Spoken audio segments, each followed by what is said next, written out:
Now you might really enjoy this part of the module, the art of calligraphy.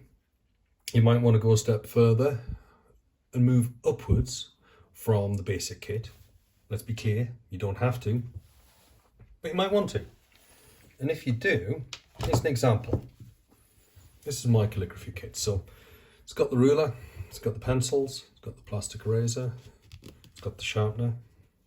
This is what I was talking about with the ruler, that beveled edge. So that you have a measuring side that goes flat against the page. And you also have the slightly beveled side, so that when it goes on the page, there's a space between your pencil and the ruler. But you might want to upgrade that. You might want to go for the square.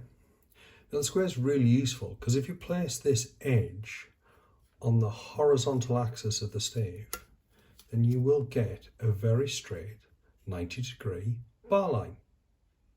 Really useful and really clean and really simple. Remember, it's beveled.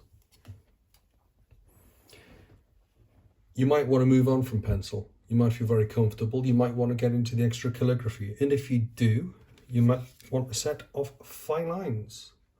0.1, really useful for thin accidentals.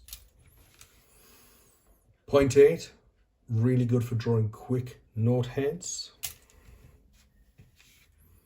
And a 0.5, that's useful as a good workhorse.